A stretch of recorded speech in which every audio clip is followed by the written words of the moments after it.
Alright, so Ralph is now left at the school, but without his motorcycle, angry because he does not want to run the maze that Ryan and Ben are going to build for him.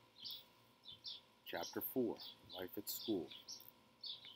Dusk began to fall in room 5, making the inside of Melissa's boot even darker. Suddenly, Ralph heard music. The lights were turned on, and a man with a portable radio attached to his belt came into the room and started lifting the chairs up onto the tables. Then he began to sweep with a wide broom while the radio poured forth sad songs about lonely highways, broken hearts, and jail. The songs on the radio made Ralph feel gloomy as well as sulky, and he began to feel sorry for himself. The long hall that was so perfect for motorcycle riding was dark and empty.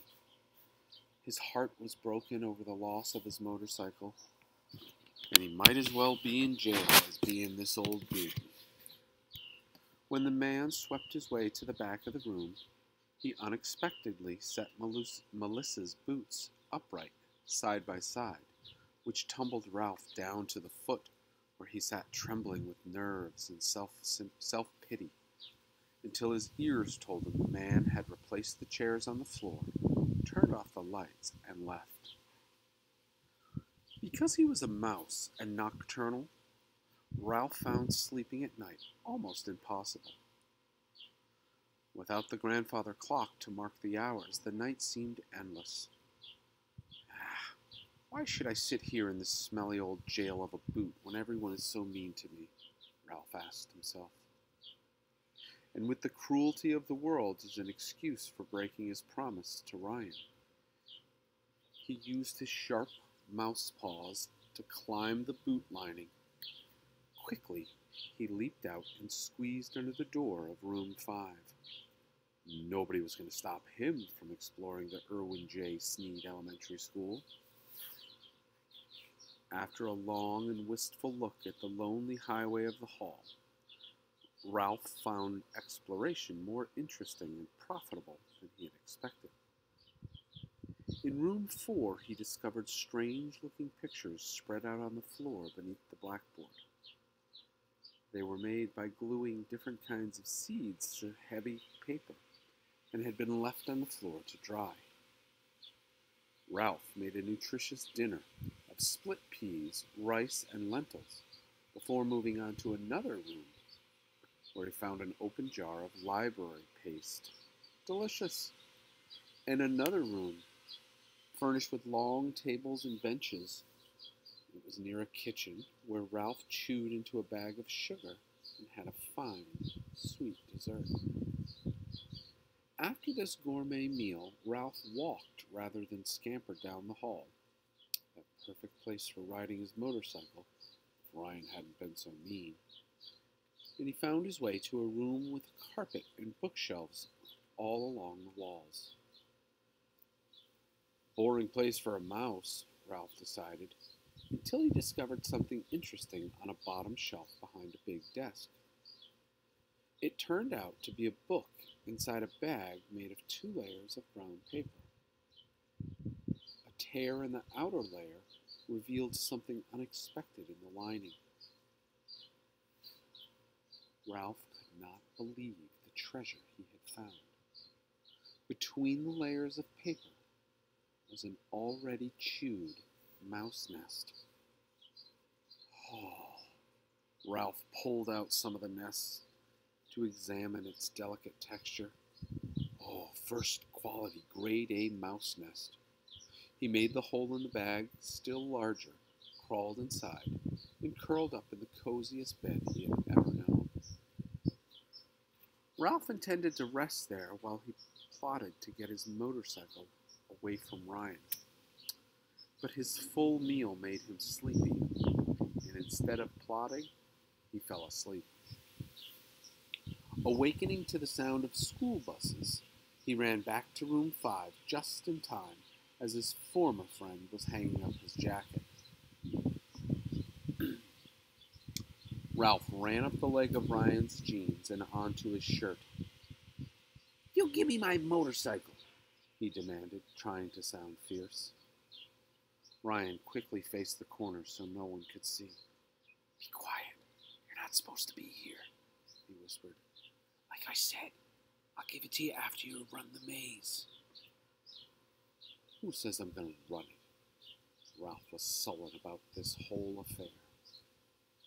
"I do." Ryan tried to speak without moving his lips. "I do, if you want your motorcycle back." "Where is it?" Ralph wanted to know.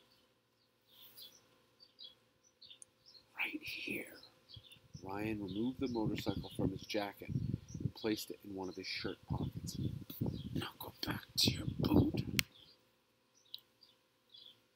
"Don't call it my boot," said Ralph.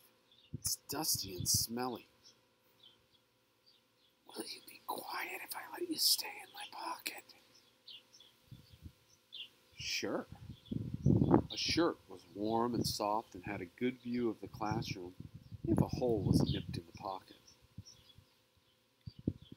And as he dropped Ralph into his pocket, Ryan said, "And another thing, don't chew any more holes in my pockets. Mom didn't like it when she saw holes in the new shirt I wore yesterday." "We'll see about that," thought Ralph, determined not to let the lub-dub of Ryan's heart lull him to sleep again. Not until he figured out how to get that motorcycle back. For a better view of room 5, he bit a careful peephole, one thread down and one thread across, in Ryan's pocket.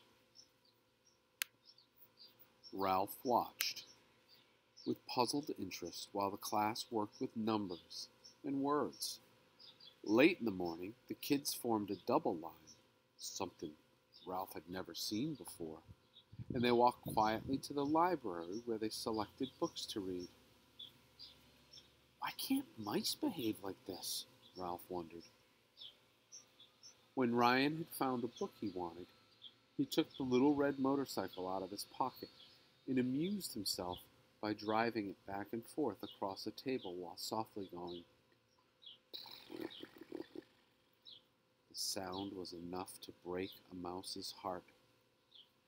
The most interesting part of the day turned out to be late in the afternoon, when the class worked on their projects for what the kids called the Great Mouse Exhibit.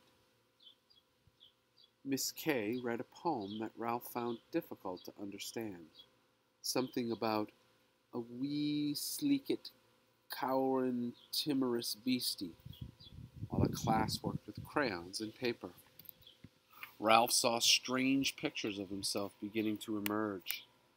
They were making him look very big, except for one boy who drew a cat that filled up the whole paper and then added a tiny mouse down in the corner. Other boys and girls bent over their paper, writing, pausing to chew on their pencils, writing again. Others behaved strangely, nodding their heads, tapping their pencils, and softly chanting, "Ta-dum, ta-dum, ta-dum, ta-dum, ta-dum." The noises sound something like a war dance in an old movie on TV, thought Ralph, confused, puzzled. Ryan and Brad worked with glue and some old cartons on a table at the back of the room. They moved around so much, and Ralph's peephole was so small he couldn't get a very clear idea of what they were building. Apparently, they didn't have a very clear idea themselves, because they argued about the way to make the partitions of the maze stand up, and they argued about the height of the partitions. "We don't want him to be able to see over them, even if he stands on his back legs." And they argued over the length and number of blind alleys. Mostly they argued about how difficult the maze should be. "Let's make it really, really hard," said Brad. Ralph decided he did not like Brad, with his tousled hair, grubby t-shirt, and unfriendly ways. "Oh, not too hard," said Ryan. "Aw, come on," said Brad. "Making tunnels and trapdoors would be fun." But real mazes aren't like that. It wouldn't be fair, protested Ryan. He's just a little mouse. Besides, we haven't figured out how to make the partition stand up. Aw, you're just scared he can't do it, Brad said. Of course he can do it. Well, at least Ryan was loyal. What if I can't do it? Ralph worried. What if I run around bumping my nose against dead ends? Then how would Ryan feel after all his bragging? A terrible thought occurred to Ralph. If he failed and everyone laughed, Ryan might not give back the motorcycle after all. Ralph decided there was only one thing to do. Get up on that table at night and practice the maze. He would memorize the maze so he could dash through the passages without bumping his nose even once. And that, my friend, is where we're going to stop this section. I'll see you soon with the next section. Stay cool. Be safe.